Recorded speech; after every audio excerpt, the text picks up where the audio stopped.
Welcome back to Everything Moto, where we give you guys a little update of what's happened in the moto scene in the past week or so. And for today, we have a lot to talk about, so make sure you guys hit that like and sub button, and let's jump right into it. All right, so the first topic that we have is Hayden Deegan and Brian Deegan joining Sportscenter today, Thursday, to talk about pro motocross, supercross, and X Games. And we'll get to X Games in here just a second. But just in general, Doc, I think it's awesome that Deegans are on SportsCenter. We had Colt Nichols on the Pat McAfee show talking about the sport. And for me personally, I love that we're getting that exposure. I think we need more of it, bro. It's like we keep getting these little, like the little exposures, you know, or then the Deegans have been doing a lot. Say what you want, you know, they've been bringing a lot of publicity. But like, I'm just hoping it, like, at some point we could just be considered like a normal sport. You know, where they like NASCAR, how they talk about NASCAR like it's just another sport, you know?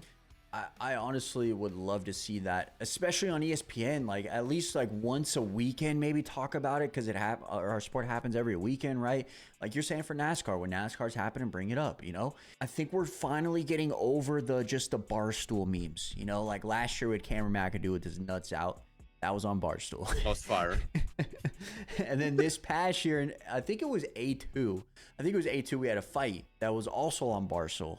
So like, I think we're finally getting past that nonsense, and we're kind of going on the up and up a little bit, which I think is sick. Jumping into kind of what else they were on SportsCenter for, which was X Games. And big shout to Travis Pastrana. He was on Pat McAfee show talking about this as well. But X Games is this weekend. I had no idea that X Games was happening at all. I feel personally the marketing needs to up its game. Like, we can't go one day prior to the event that we're getting noticed for this. We should know this like 2-3 weeks ago. Or, I'm just going to say it, maybe I'm not the target audience anymore. But I feel like I'm in an action sports genre, so I would see it on my socials. Like, why aren't they not pumping it out on TikTok, on Instagram? Like, you know what I mean? X Games is interesting. I feel like it's obviously gone like way downhill since when we were kids, and it was like the thing. I remember being so excited for X Games every year. Maybe there's not a lot of money in X Games, right? I doubt it. I bet you it's just brand deals and social personalities, right?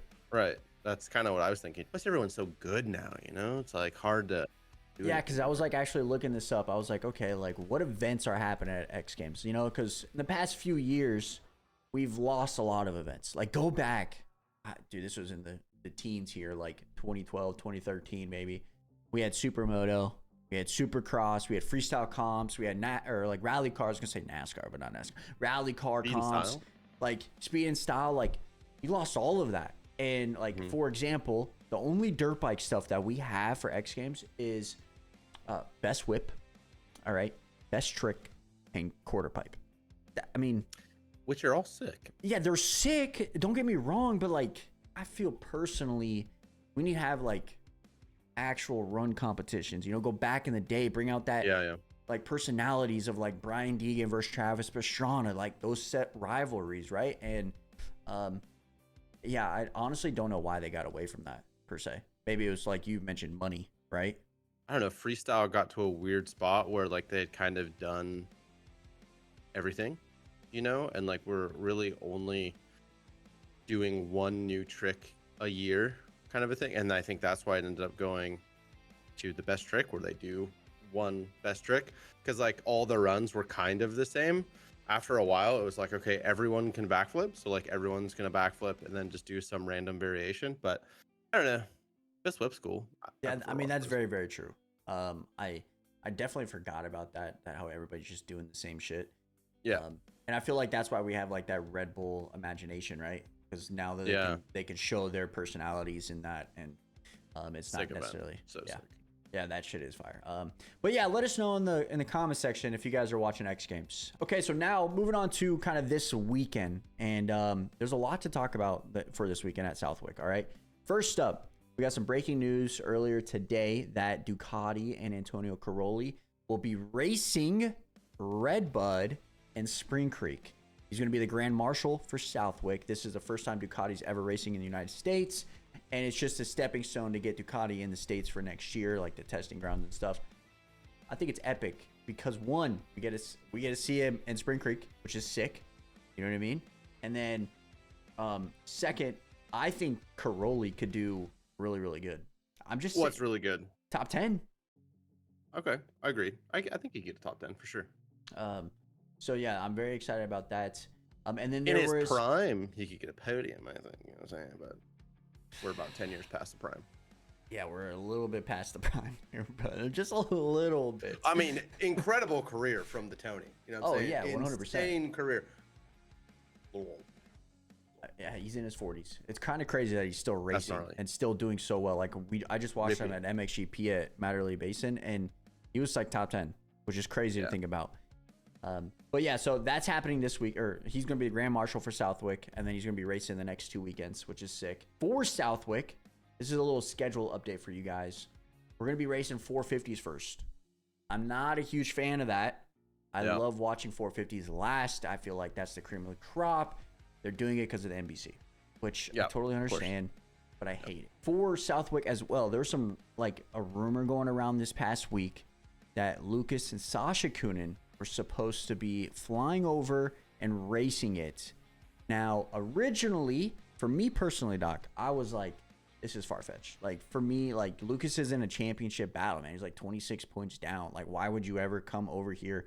I'm not saying risk it, because he'll most likely be practicing and maybe doing like an off-season race overseas. But why fly over, different motorcycle, race all these like top-tier guys? It just made no sense to me, honestly. Doesn't make no sense to me. Yeah, so with that being said, it came out earlier today, early this morning, way past before I woke up, that Lucas Coenen actually posted on his IG that he said, so it looks like some people are blocking me to make my dreams come true. I'll see you guys soon, which is interesting. Yeah, I mean, I don't know if that's smart to put it like that on social. I mean, maybe we have like a different language interpretation. You know what I'm saying? Maybe he didn't mean Sounds like there's beef. Yeah, you know what I'm saying? So, I mean, I did hear some rumors that maybe Redbud, like next week, I heard like maybe he might be flying over for Redbud, I guess. Or even next year, there's a rumor going around that maybe he's going to be in for some supercross racing, like both of them, which, Doc, interesting. I'm going to be honest. Why would they do that? Why would they come over for supercross unless they're racing full time in the year after that? You know what I mean? It seems like more and more every year, more GP guys want to come over. You know, obviously there's no money in MXGP unless you're, I mean, for them, I guess it is because they're winning, but there's no like, I don't know. There's a lot more money over here, but I don't know. I bet it's like a team thing, but that's a little jab at the team, you know? I posted on Twitter earlier. I was like, if Lucas and Sasha, or Sasha is, but if like Lucas was down 50 to 75 points, I think you would be seeing them, right? Because like then he's not in the championship. He doesn't have to worry about it. He's 26 points down right now. So like there's no reason for him to do that. But yeah, so that was kind of interesting. I definitely think that he can be dangerous over here. So I'm excited to see when they come over, which everybody's saying it's like next year or 2 years from now. So that should be very, very interesting. Let's talk about some rider updates for Southwick here. First up, Starboy Caden Manier is out with a thumb injury. And I told Doc this yesterday that it's the same injury as Tomac and Cooper Webb, man. He's supposed to be back for SMX next, I think, when the playoffs happen. I think that's when like the playoffs for them is. So he should be back. Drew Adams is going to be out with a broken knuckle, which sucks. That happened at High Point. I guess it happened like first practice, maybe first moto, which kind of sucks. Gavin Towers and Chance Hymas both are out with torn ACLs. Towers was actually riding really good this year. Obviously, Chance, he just won Thunder Valley before he tore his. And then one guy that we mentioned in our predictions, Justin Barsha, he's back. So, back, baby. I know Doc's excited about that. So yeah, those are some rider updates for Southwick. Kind of sucks, man. I mean, I thought Drew Adams could be dangerous, you know? He was looking really good. He was riding so good. He had an amazing ride at Thunder Valley, going from like outside the top 20 to 5th, which was insane. And then having Justin back, I think it's going to be awesome to see what he can do. He has that knee injury though, so I don't think personally it's going to be like you predicted 9th. Yeah, I think it might be like 12 to 15th. Yeah, 12 to 9. I don't know. It's a JB. You know, you never know. Could be great. Very true. Could not be great. All right, so now So that's all that's happening with Southwick this week. If we have some more updates, you guys will see it on socials, just from myself or Doc or in the Discord or anything like that. But going into our next topic, which is MXGP rumors. Now, I don't think Doc knows a lot of these names here.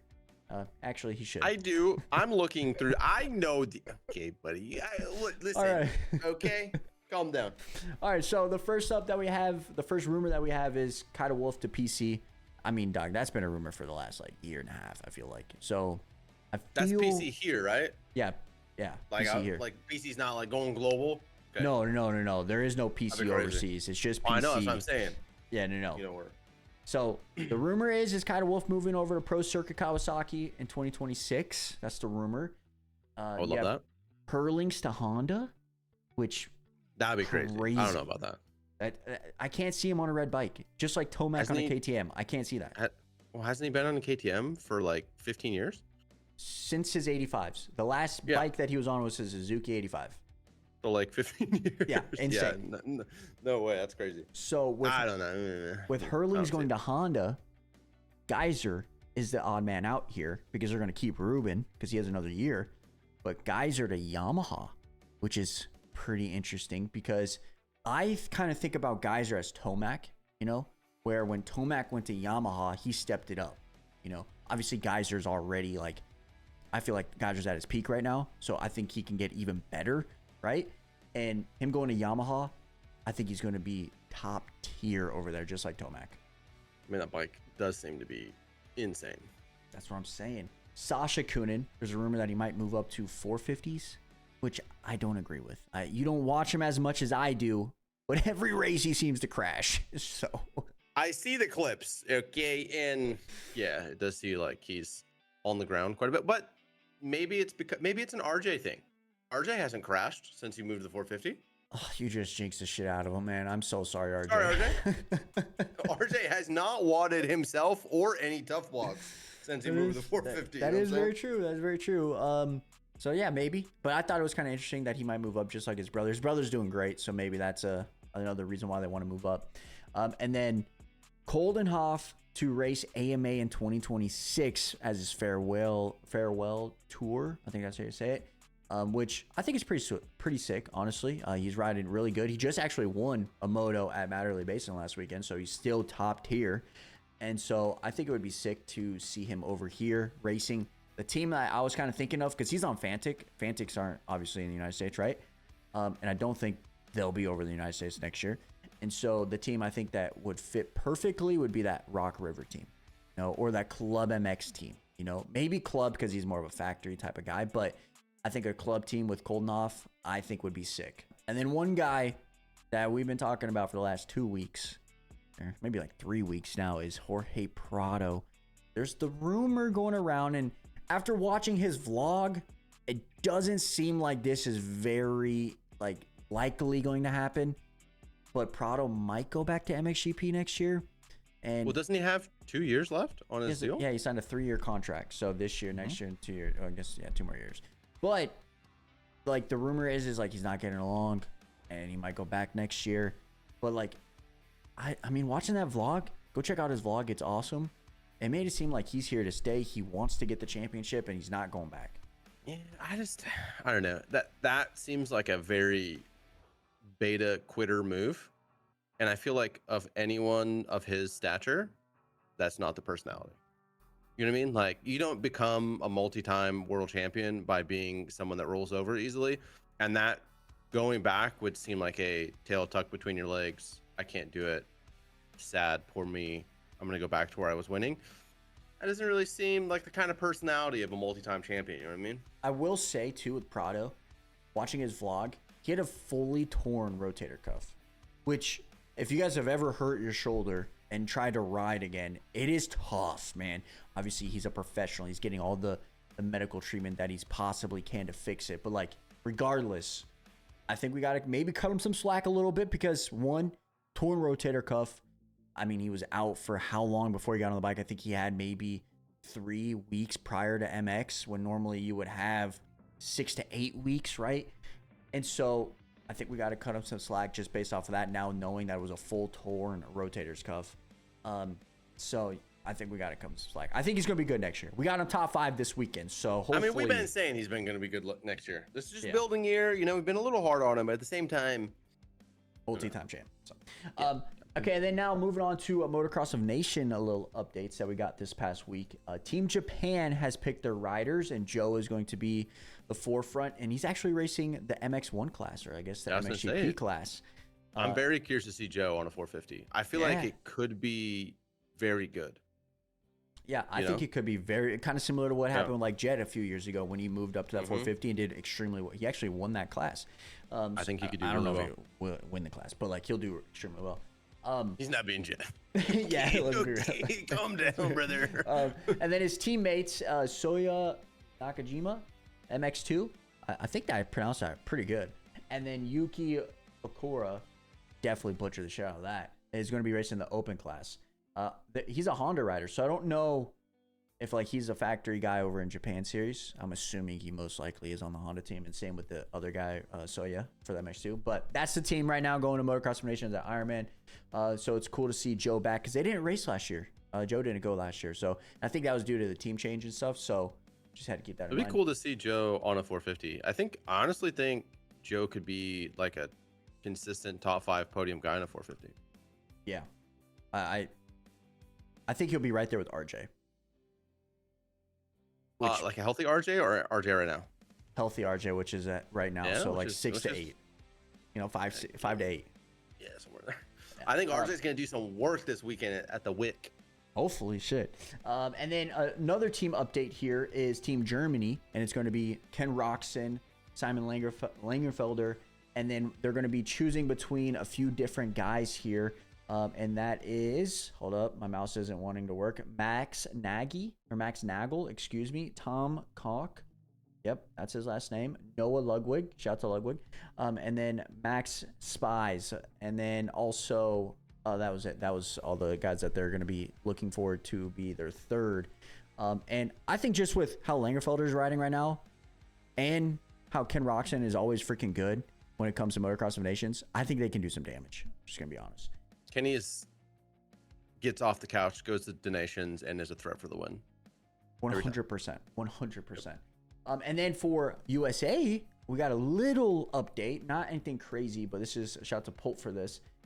He thinks that Deegs will go, and ET, aka Eli Tomac, and Chase, if they're picked, will be riding their old bikes. So because I don't know. I don't see that happening because a few years ago when they had Motocross of Nations, they switched manufacturers before it. But now since it's in the United States, maybe they're willing to wait. I don't know.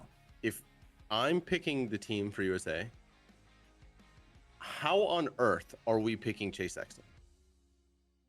Like strictly based off of like the moral compass, right? Buddy has just sat motocross out, okay?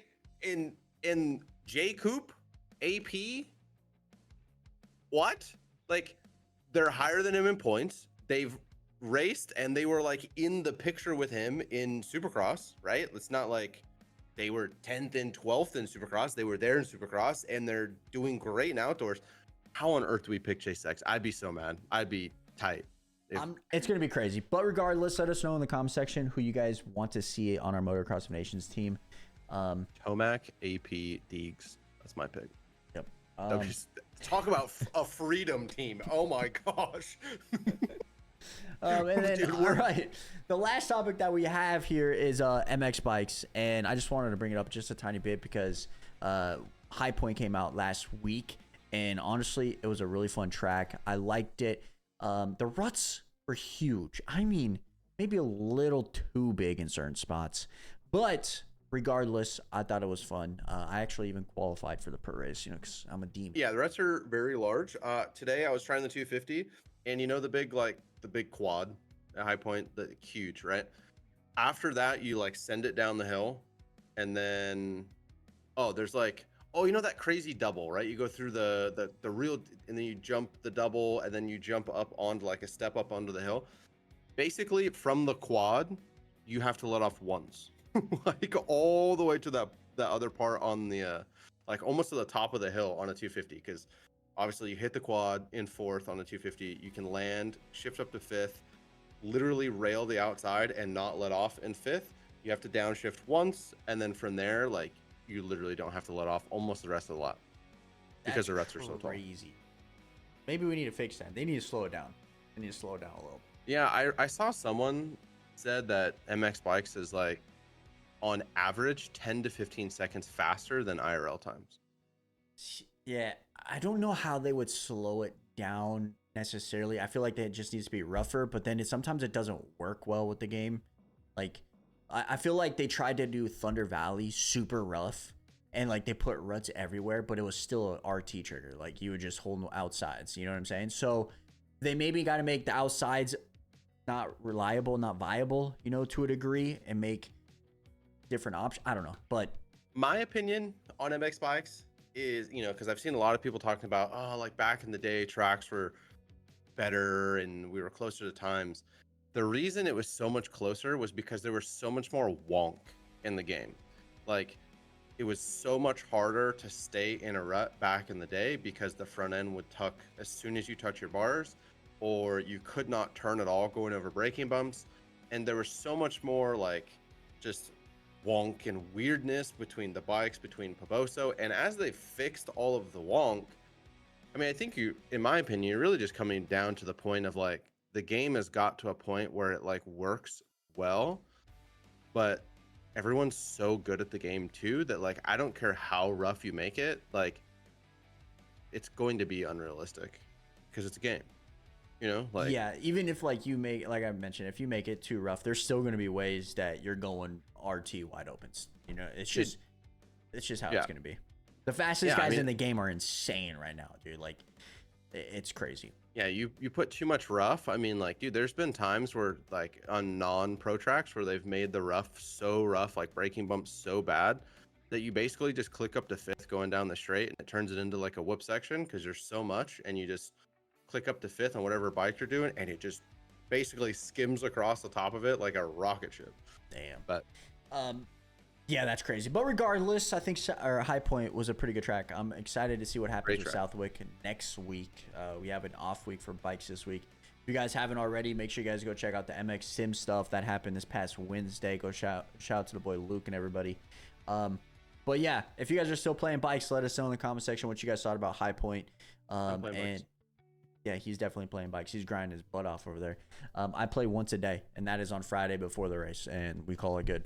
But yeah, so with that being said, this is all the news that we had from this past week. It was a lot. We talked about it a lot. But if you guys enjoyed this, if you guys want to see more of this, make sure you guys hit that like and sub button. And we'll be back tomorrow for a watch party for Southwick, which I'm super excited about. So thank you guys so much for the love, and we're out. Peace.